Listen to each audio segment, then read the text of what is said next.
Manx Radio Podcasts, powered by Shaw. Well, hello and welcome to this week's Countryside with Kiri Kermode and Simon Clark. It's been a busy weekend for us, and what an exhibition of Manx produce was on display at the Isle of Man Food and Drink Festival, Kiri, wasn't it? Oh, there really was. There was absolutely everything you could ever think of.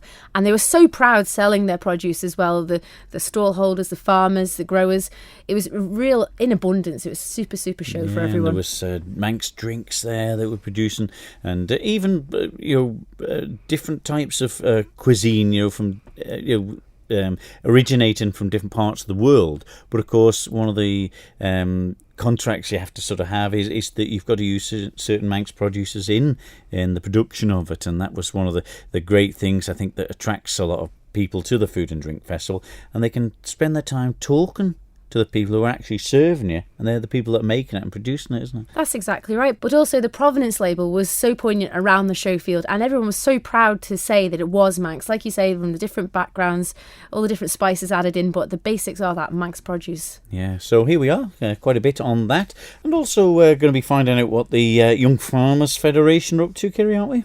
That's right, a big recruiting drive coming up for new members, and they've organised a week-long show of events, all sorts for everyone to get involved in. So if they can go along and show your support, and they have super events organised. You can find them online as well. So we are. Get the oven on, because you'll be starving after you listen to all of this. Manx Radio's Countryside is brought to you by NFU Mutual.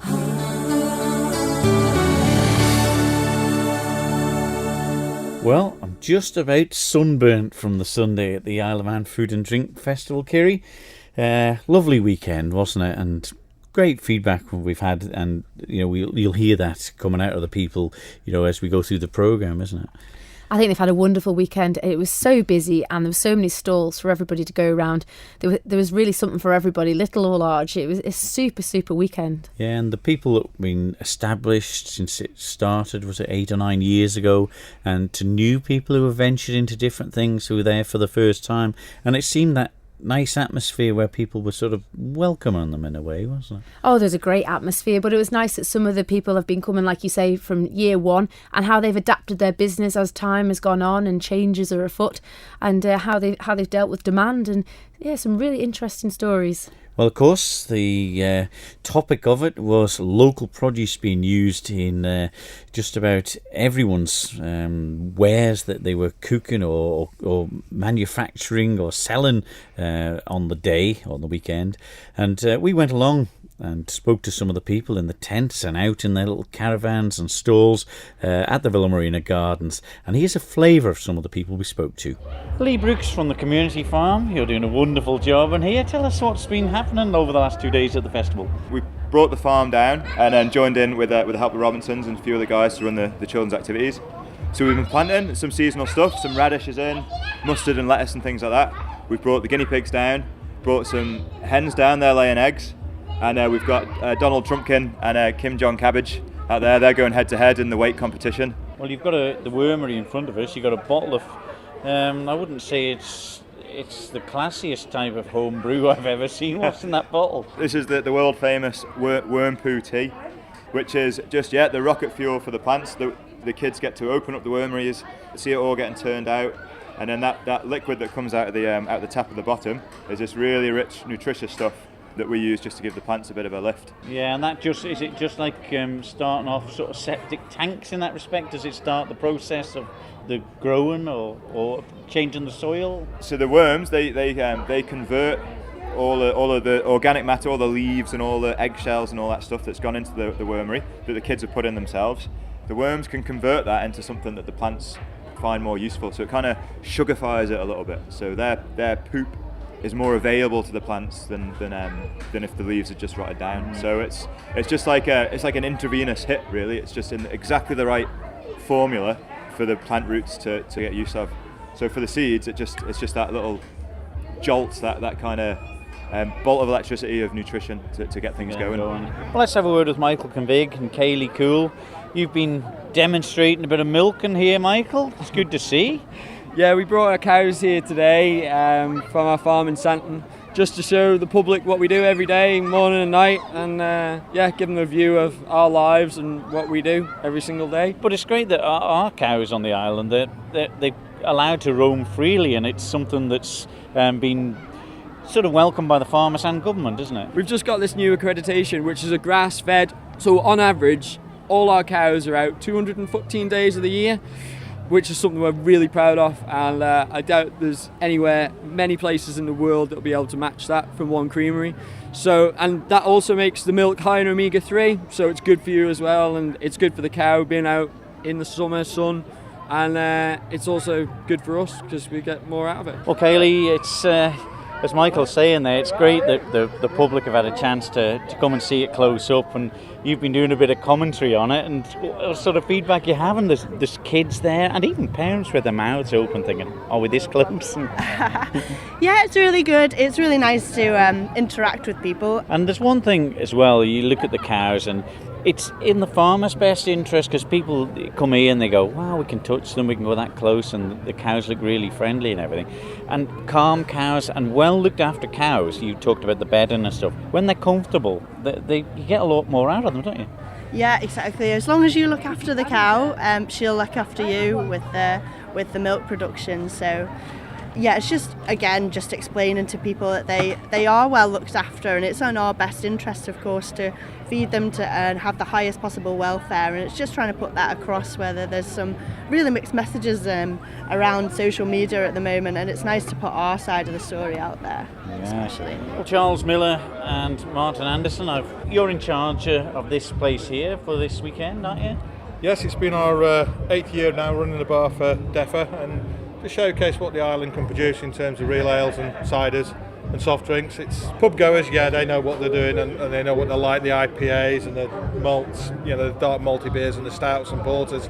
But with the non-pub goers, they're coming in and seeing such a large range. Well, we can then talk them through the various options of wheat beers. We've had a gluten-free beer for the first time this year. We've had a vegan-friendly beer from Oakles this year, the Truskelion 2, which has been very popular. So yeah, we're here to sell beer, but we're also here to educate. Yeah, but I mean, with 28 or so different ones here, I mean, what is the difference between all the bitters? Is it mainly hops? Yes, really. Obviously, you've got the different ABVs of them as well. So you've got your session beers and you've got your serious upper strength ones. There is people looking at all the different types you got there and going, yeah, I'll just try a little bit of that one, I've never had it. Because I suppose a lot of the pubs at the moment stick to ones that they're fairly familiar with and know that'll sell, because I suppose the lifespan of bitter isn't quite the same as some of the other beers, is it? No, I mean, generally speaking, with a beer, the stronger, the alcohol is a preservative, so the stronger the beer in ABV, in alcohol by volume, the longer it will last. So something like an ordinary bitter or Oakles MPA that's 3.6%, or the wheat beer from Hooded Ram at 3.5%, they'll last 3-4 days after the cask is open. A stronger beer, 4.5%, will last up to a week. So let's talk gin. So I'm talking to Ian Warborn-Jones. I'm the distiller at Seven Kingdom Distillery. Now, this is something new for the Isle of Man. This tell us about this gin. Okay, so I'm producing a Manx gin. I forage some of the botanicals myself from the north of the island. We use gorse, Manx honey, pine and bay leaves, which we all source from the island. What got you into this? I mean, were you a gin drinker and thought, surely we can do better than the usual brands that's on? Well, I'm a winemaker by training. Oh, right. So what I've tried to do is bring some of that winemaking rigour to the gin making process. And given the quality of the produce available on the island, I think gin is a natural step forward. Now, is this something where you can use quite a bit of produce from the island? Absolutely. Yeah, absolutely. And what would be in it as far as local things are concerned? Well, the major botanical that I use is gorse. Really? Yeah. Which is plenty of that. A little bit. And it's such a fabulous flavour. It smells like coconut and it tastes like mango, and it gives a really nice note to the gin. So let's talk meat, and we're talking to Rob Tier. Congratulations, you've got the only Isle of Man Butchers Provenance label, haven't you, for meat? Yes, we're very pleased with that. I think it's a great initiative from the department. It's because we know the farms, we know the breed and the feed and everything else, and we buy locally, and we're trying to help keep everything sustainable. We're supporting the farmers and they support us, and I think it's working well. Look at this sign here, the Butcher's Charter. Tell us a bit about that. Well, the Butcher's Charter, you can see Mark has signed it because it says here, as something we are very committed to, that we only sell Manx meat. Now, if you buy a pork chop or a steak or a shoulder of lamb in our shop, you know it's Manx. Okay, so even our pork sausage, it's got Manx meat. It comes off the body of the pigs that we buy in. So we've signed up to this and saying, like, we're not going to buy something that's turned up from Uruguay and we don't know anything about. We won't do, we are selling traceable local produce. Well, Claire Lewis, Isle of Man Goats, congratulations. You've won the best stall here at the 2 days of the Isle of Man Food and Drink Festival. Yes, thank you very much. That was a surprise when they came up with the trophy and the rosette and everything. We weren't expecting that. It's lovely that it has gone to a primary producer though. That's terrific because it is the Food and Drink Festival. You've got something here, the goat meats, the furs here as well, the socks, there's all sorts of produce, plus the goats in the pen as well. So there's something to occupy the youngsters while the adults are dealing with it. Yes. We've had lots of kids helping us bottle feed the kids today, which has been great fun. And apparently the reason that won the best stand, the judges said that it was because of our ethos of trying to use as much as possible from our goats. So that obviously, resonated with them. How have you enjoyed the Food and Drink Festival? I've liked it very much. Yeah? Have you been eating everything on all the stands? I've ate most of the stuff. Really? What was your favourite? Chips, cheese and gravy.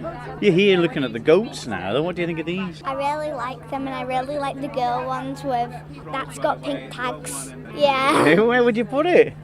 In my back garden. Really? My back garden or my room. Yeah, it's the room in the garden. I don't think my parents would allow me. I think they'd be chewing on my doobie when I go to sleep. You'd have to feed them every day, though. What would they eat? Do you know what they eat? Hay? Wait, Yeah? don't they have hay? And if they're really young, don't they have, milk? Goat's milk. Milk. Yeah? Yeah, they drink goat's milk, not cow milk. All right. And Cows drink cow milk. yeah, but they're only little. What happens if they were the big ones with the big massive horns? They wouldn't scare you, would they? No. No? No. Oh, well. I just give them sheeps. Yeah? You like the Locktons? No. Too many horns on them? Yeah.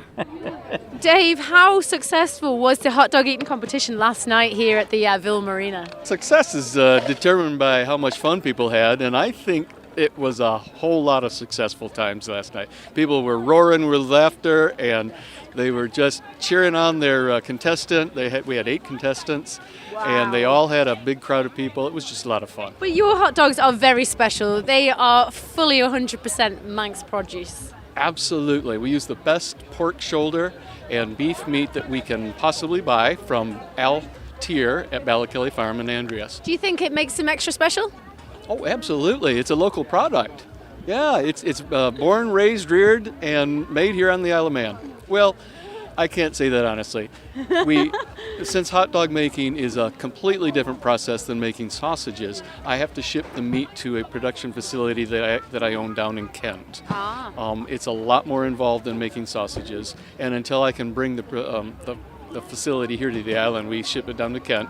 They make it into the hot dogs there, and they send it back to us here on the island. Willie Qualtrough, we're here at the Ville Marina for the Food and Drink Festival of 2017. The Ballacurran Meat Company has been going now a couple of years, so you're not new to this today, but you have a new venture here though. So for the last 4 years, we've been selling online and through a Facebook page, and this year we've decided or tried to encompass more Manx produce as well as just our own.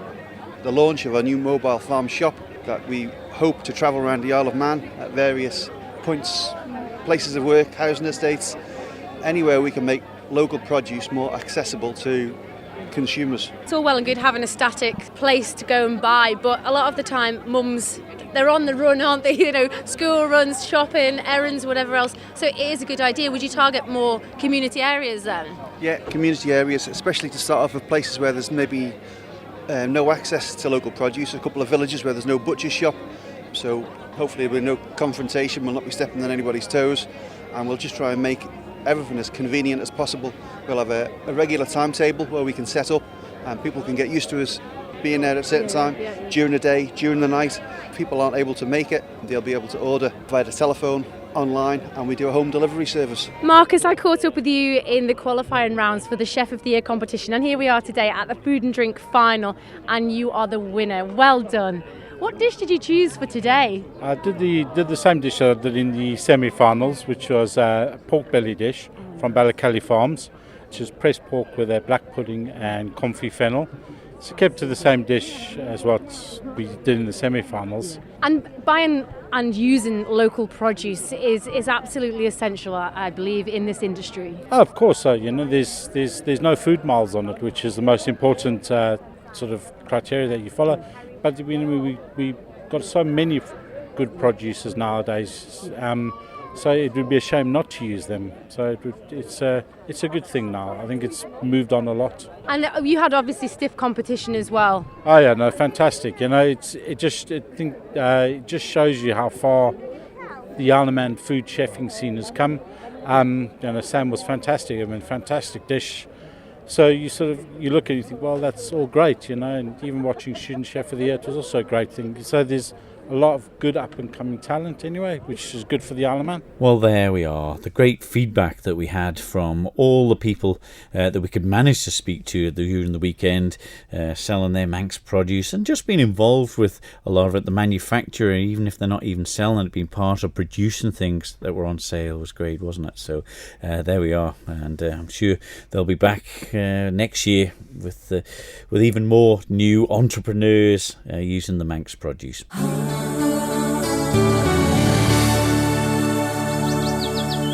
Manx Radio's Countryside is brought to you by NFU Mutual. Well, on the show field, there was no pigs on display, but you spoke to some people with a pig connection.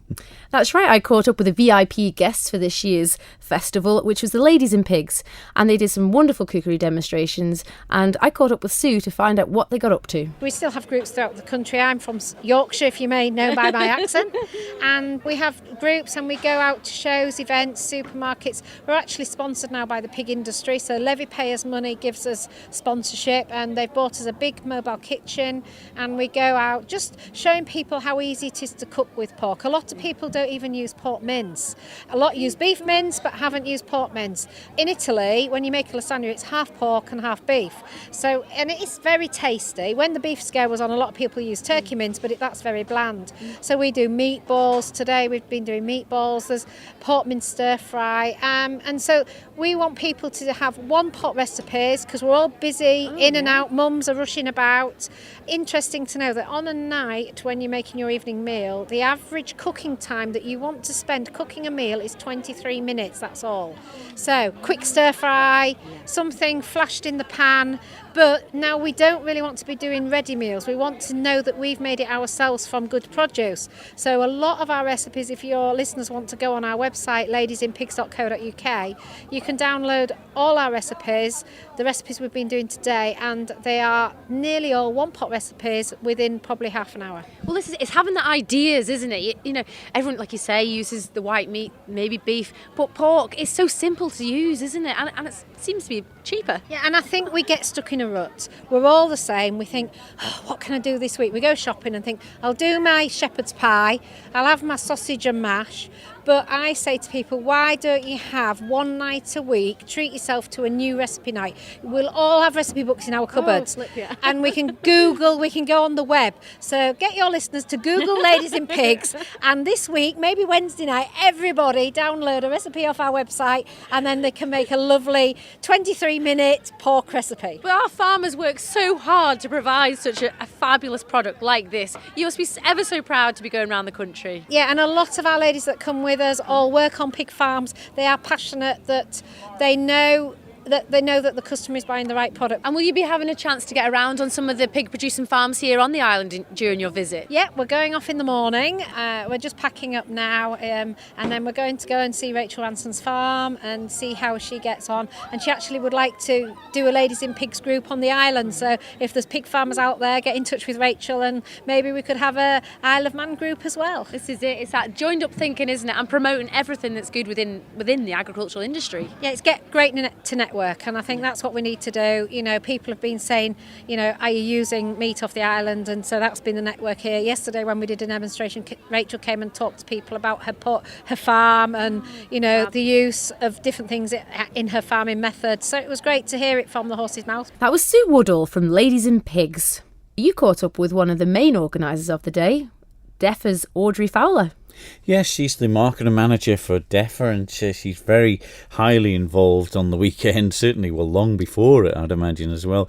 But I managed to catch up with her late on the Sunday afternoon just to get her view on how the weekend had gone. It's a lovely sight, actually, I have to say. There's a lot of work goes in from a lot of people, and to see the sun shining and the crowds just coming along and enjoying the Manx food is lovely. A lot of the feedback from farming people and the people who are producing these crops as well is that it gets the chance for a lot of the maybe people in Douglas who never get to see cows close up, and they're quite surprised by it. Well, they are. I think that's what's so satisfying about organising this event, is that you are actually bringing something to town people, and they're just not used to seeing these things, you know. Country people were used to seeing our animals grazing in the grass out in the open air, but these people don't understand where our local food comes from, and we need to educate them. And have they had much feedback from them actually thinking, wow, we didn't expect loads of people come up and asking us questions and things like that? Yeah, the public are asking a lot of questions, and the exhibitors are sort of shocked at how educated they are. And it's surprising what they want to know, isn't it? Yeah. I mean, for these exhibitors, it's not just being here on the day. They do get a lot of new trade by being here, new orders weeks and months after being here. So it does help develop the economy. You know, the surveys revealed were over £100,000 spend, so that's a knock-on effect. It just, you know, it grows and grows. It's still here late on a Sunday afternoon, and it's still packed, isn't it? It's absolutely buzzing. I don't think I have ever seen it so busy. Yeah, we're on our 9th year now. 30 exhibitors 9 years ago. We're up at over 60, and 10th anniversary next year, which we're really looking forward to. Get some really big sponsorship in forward, you know. And the sun's nearly shining. Yeah, it is. It's a lovely day. The marketing manager for DEFRA, Audrey Fowler, and just finding a couple of minutes spare to have a quick chat with me. And I also bumped into Martin Perkins, MHK for Garth, and also a member of DEFRA, to find out what he thought of the weekend. It's gone extremely well, and it's a very special part of the Manx calendar. The food and drink over the last 3 years has sort of gone up, you know, exponentially. And who would have thought we've got 300 products here that the public can have a look at and they can purchase, and they're all produced on the Isle of Man. The sun is shining now here at the Villa Marina Gardens, and it's a great setup, and it's just about perfect. It is perfect, but it's got a serious economic message to everybody. Agriculture's worth about 70 odd million to the island, and we're targeting it up to over 100 million, and it's so important. And the public, we're changing the attitude to really coming around and supporting Manx produce. Be a lot to think about, isn't it, for people, where they could maybe save £5 on buying some unnecessary things and spend that little bit extra on their shopping trip for a week to support the locals. Well, you're absolutely right. You hit the nail on the head. And of course, every pound they spend on local produce to the economy is worth about £1.84, 85, something like that. And that is the multiplier effect. And that's why it's so important that we do buy Manx where we possibly can. DEFRA member and MHK for Garth, Martin Perkins. Well, that's the, of course, Food and Drink Festival done and dusted for another year. But things coming up. It's a busy enough time for the Young Farmers Federation, Kiri. That's right. The Isle of Man Young Farmers are busy organising their events for the National Week. And I caught up with Secretary Hayley Crowe, Chairman Finlo Creer, and Vice Chairman Robert Watterson to find out what events they've organised. We start on Sunday the 24th of September. It's actually a week out of line at a Nationals week, but it doesn't really make much difference. The Isle of Man's always been different. Yeah, we're Manx, we're different. Hoping to pull a tractor from Peel to Douglas in aid of breast cancer Isle of Man. And then on the Monday, Northern Young Farmers have kindly set up an outdoor cinema night for everyone, which will be free with snacks provided. And the weather's still quite nice now, so that could be something really different for all of the family. Yeah, hopefully if the weather's nice, it can be outside, and they've made arrangements. If it is going to be bad weather, it can be inside. And whereabouts is that hosted? Silly Moose Campsite, Ballacallingan Farm. starting from 7 p.m. And then it continues, Rob? Yeah, on Tuesday the 26th, Southern have organised a bingo night at the Palace, starting at 7:15, over 18s only. Well, there's cash prizes to be won at the bingo, so it might not to be missed. No, it should be a bit different. Could be quite competitive. On Wednesday, got 27th, East Young Farmers hosting a night at the Fun Barn and Laser Blast. An hour of Laser Blast and an hour of the Fun Barn, all ages from 7 o'clock. It's going to be I think it's going to be a bit of a seniors competition, and then there's going to be a juniors competition in it. So that'll be good to see like which juniors are the top shots. Thursday the 28th, it's a walking treasure hunt around the streets of Castletown, starting at 6:30, starting and finishing at the Viking pub, with food provided afterwards. But it certainly looks like there's something for everybody. You've really tried to put out there and organise events for all ages and all abilities then. Yeah, well, we didn't want to settle down with just one thing that if you're not into that, then you don't really want to do it. If you did a good spectrum, so everybody had a good chance to pick something at least that they could take part in, hopefully enjoy as well. And you've also got a busy weekend as well at the end of it, Finlow. On Friday, we've got rugby and netball matches against the police. So obviously Alaman Young Farmers already have a netball team, so that's handy. But if anyone else wants to join in, over 14s.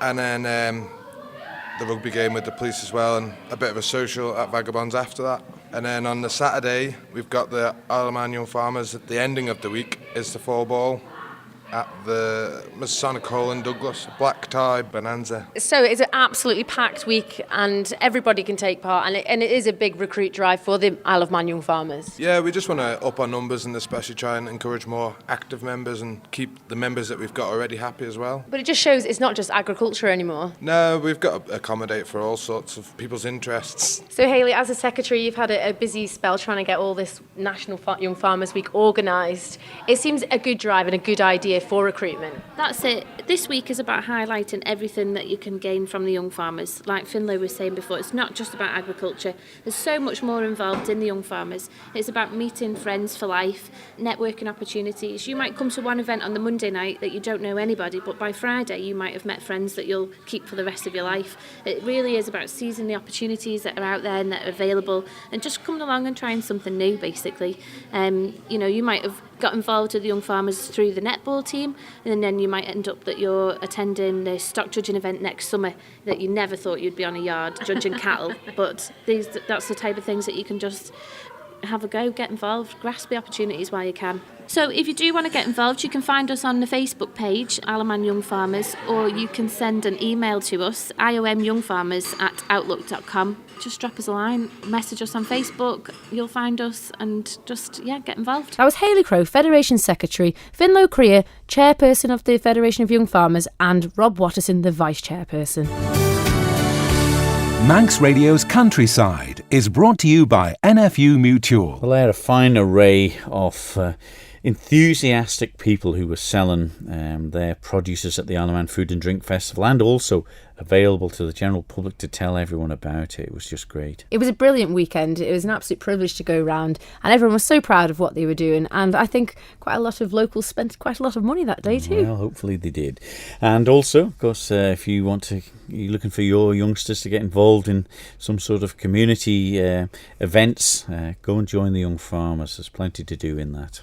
There's so much to learn in Young Farmers, the friendships you make, the networks and the courses and tasks that they can put you on. It can set you in good stead for the future. Good. All right, that's it for this week's Countryside. We'll be back next week with more. So from me, Simon Clark. And me, Kerry Kermode. We'll see you then. Bye-bye. Bye-bye. Don't sit in the slow lane. Join the fast lane right now with Shaw's all-new Superfast Plus broadband. Enjoy more bandwidth, amazing speeds and the best value on the island from just £23.95 per month. So don't be left behind. Get a piece of the high-speed action with Superfast Plus broadband from Shaw. For details, visit our stores in Douglas, Ramsey and Port Erin or click shaw.com. Love being Shaw. Terms and conditions apply.